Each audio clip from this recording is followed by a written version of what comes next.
овој член од символот на верата говори за почетниот свет чин или светата тајна, односно за крштението, преку кое се станува законски член на црквата, но секогаш било јасно дека овој свет член се говори и за сите свети црковни тајни. Значи во овој член од символот на верата се говори за благодатната страна на црквата, за светите тајни, преку кои Светиот Дух им ги дарува на верните своите благодатни дарови. Во овој член од символот на верата е спомнато само светата тајна крштевање. Секако, затоа што дури по оваа тајна на верните им е дозволено да пристапуваат со другите свети тајни и да се ползуваат со нив, но има уште една причина, односно во тоа време, во времето кога се одржувал Вториот Вселенски собор, имало повеќе еретички мислења во врска со оваа света тајна, додека околу другите тајни немало спорови. Потребно е да се прави разлика меѓу светите тајни и обредите. Во светите тајни на верните им се предаваат особени дарови на Светиот Дух. Во светата тајна крштевање, духовна преродба или очистување. Во миропомазанието се предава Божјата благодат која закрепнува и зајакнува, а обредите се извршуваат за засилување на верата на христијаните и за испросување на милост и помош од Бог. Светите тајни се востановени од Исус Христос, а обредите се многу и тие се појавиле после апостолите. Вакви обреди црквата може да воведува и нови. Еднообразноста при извршувањето на светите тајни е задолжителна за сите помисли цркви, додека разликата во обредите во одделни цркви е можна, таа постои и денес, но тоа не го нарушува црковното единство. Во секоја света тајна, Светата црква ни предава особени дарови на Светиот Дух. Во крштевањето, секој човек се очистува од гревовите и се раѓа за нов живот. Во миропомазанието, добива благодатни дарови за растење и закрепнување во духовниот живот. Со пречистувањето ги прима телото и крвта Христова и духовно се соединува со Христа. Во покајанието се очистува од гревовите направени по крштевањето, во свештенството добива благодат за преродување и издигање на другите преку учењето за светите тајни. Во венчавањето добива благодат која ги осветува и зајакнува брачните врски, во елеосвештенството добива лек против духовните и телесни слабости и така натаму. Што е потребно за правилно извршување на светите тајни? Потребно е извршител на светите тајни, канонски ракоположен и да не е под забрана.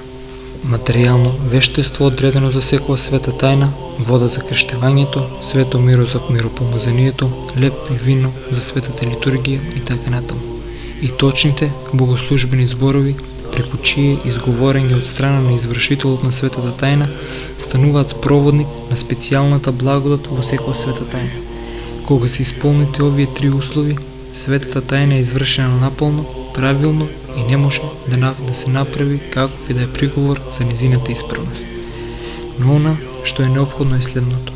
Оној што се подготвува да приме некој од светите тајни, мора да и се приближи со потребната сериозност и духовна подготвеност, ако сака наполно да го свати и да го почувствува нивното спасоносно дејство. Равнодушноста и безверието и пречат на благодата да проникне во душата, не е подготвена достојно за светиот чин и недоброто семе, фрлено во лоша и необработена нива, не може да даде добар плод. Оние што неподготвени и недостојни ги примаат светите тајни, ги примаат не за спасение, туку за суд и за осудување. При изучувањето на светите тајни треба да се обрне внимание на следниве прашања: божественото востанување на светата тајна, незината видлива страна и нивното благодатно дејство, видливата страна на одделни свети тајни, зборовите и главните дејствија. Исто така треба да се научат и главните разлики во учењето на светите тајни кај нас и кај римокатолиците и протестантите. Се разбира, пред се треба да се знае точно дефиницијата за секоја света тајна.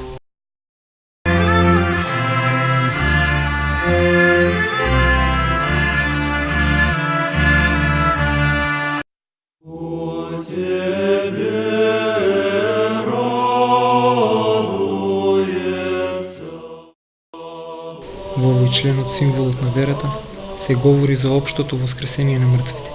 При крајот на светот и пред второто доаѓање на Господ Исус Христос, ќе воскреснат сите мртви и ќе се појават пред праведниот судија за да добијат награда или казна за се што сторили со своите дела и души во текот на земниот живот. Бог со својата сила ќе ги направи бесмртни, не само човечките души, туку и телата. Секоја душа ќе биде облечена во бесмртно тело. Какво ќе биде воскресението на мртвите? Исто онака како што го создал светот со силата на својот збор и ќе воскресне.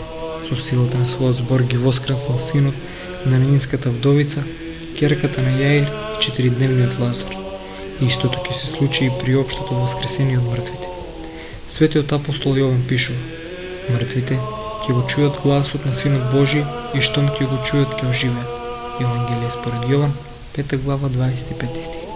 А апостолот Павле вели: одеднаш, еден миг при последната труба ќе затруби и мртвите ќе воскреснат нераспадливи, а ние ќе се измениме зашто распадливото треба да се облече во нераспадливо, а смртното во бесмртно. Ако веруваме дека Христос умре и воскресна, тоа и упокоените во Христос ќе ги приведе со него. Тогаш ќе се преобрази целата вселена, тоа преобразување ќе стане преку оган и целата природа ќе се обнови. На тој начин и тварите ќе се ослободат од распаѓањето кое им било како казна на човечкиот грев. Спореди со послание до Римјаните, 8 глава 21 стих. И ќе имаме ново небо и ново земја и секаква неправда ќе исчезне. Какво ќе биде телото на воскреснатите? За ова може лесно да заклучиме според убавината и особеностите на телото на воскреснатиот Христос, кој влегол е своите ученици низ затворената врата. Тоа ќе биде кога ќе биде страшниот и праведен суд, на крајот на светот по воскресението мртвите, на посебниот суд кој веднаш по смртта на луѓето, на општиот суд кога секоја душа ќе биде во телото во кое живеела на земјата и им биде судено на сите луѓе. Според учењето на православната црква, состојбата на грешните души може да се подобри преку молитвите и милосрдните дела за нив, особено кога тие биле соединети со принесувањето на безкрвната жртва на телото и крвта Христо. Молитвата за умрени имало и во Стариот Завет. Во сите литургии, почнувајќи од литургијата на светиот апостол Јаков, има молитви за упокоените христијани. Свети Кирил Ерусалимски вели: голема полза има душата за која се вознесуваат молитви, кога за нив не се служи света и страшна жртва.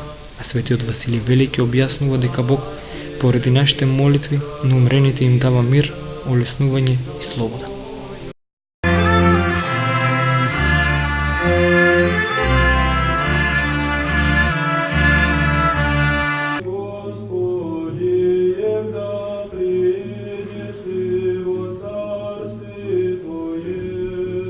Во овој последен член, во символот на верата, се говори за нашата вера во идниот живот или животот во идниот век.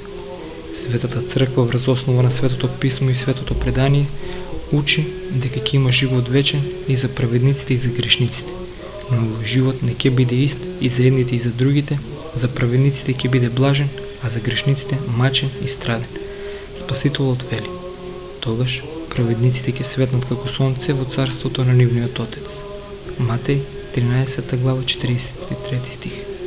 Нивното блаженство ќе произлегува од близината со Бога, со ангелите и со светиите, со слава, со од која ќе бидат заобиколени.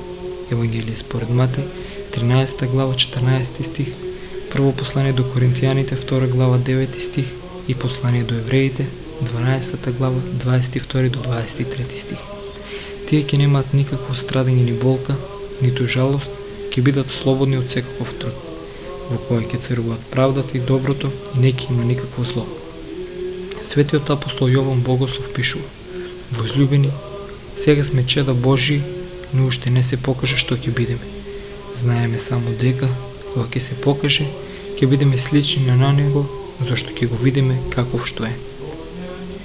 Дали сите праведници ќе имаат иста слава и исто блаженство? Светиот апостол Павле пишува дека тие ќе се разликуваат како што се разликува сонцето, месечината и ѕвездите едни од други. Еден е блесокот на сонцето, друг е блесокот на месечината, поинаков е на ѕвездите, па и ѕвезда од ѕвезда се разликува по блесокот. А каква ќе биде судбината на грешниците? грешниците ќе страдат и вечно ќе се мачат. На страшниот суд праведниот судија ќе им рече: одете од мене проклети во вечен оган, подготвен за ѓаволот и нивните ангели. И тие ќе отидат во вечни маки. Евангелие според Матеј, 25 глава, 41 стих. Мајките на грешниците ќе произлегуваат од грижата на нивната совест, која тогаш ќе се разбуди, како и од тоа што не ќе имаат можност да ги задоволуваат своите страсти и грешни желби, од нивната неподготвена за вечен живот и затоа што се оддалечени од Бога. Како блаженство на праведниците, маката и страдањето на грешниците ќе бидат вечни. Значи степените на блаженството на праведниците и страдањето на грешниците ќе бидат различни. Секој од нив ќе го добие оно што го заслужил со својот живот на земјата. Така пишува и светиот апостол Павле. Секој да прими што заслужил, според оно што го направил со телото свое, било добро или зло. Второ послание до Коринтијаните, 5 глава, 10 стих. Можат ли грешниците да се покаат по својата смрт? Само во овој живот луѓето можат доброволно да му служат на Бога или на сатаната, а по смртта ќе му се придружат на Господарот, на кого му служиле за време на земниот живот. Господ рекол за своите слуги: каде што сум јас, таму ќе биде мојот слуга. Евангелие според Јован, 12 глава, 26 стих. За да го добиеме вечното блаженство на праведниците и да се спасиме од вечните мајки на грешниците, треба често да си ги споменуваме зборовите на старозаветниот мудрец кој вели: во сите твои работи споменувај си за твојот крај и никогаш нема да сгресиш. Мислата и размислувањето за смртта што не очекува и за идниот живот, за судбината во идниот живот, која зависи само од тоа каков е нашиот живот на земјата, ќе ни помогнат да направиме правилна проценка на земните вредности и на земните уживања, поради кои многумина го губат вечниот живот, за да не заборавиме дека вистинската цел на нашиот живот не се земните радости, туку блажениот живот на небото, за кој треба постојано да се подготвуваме. Завршниот збор Амин, значи така нека биде.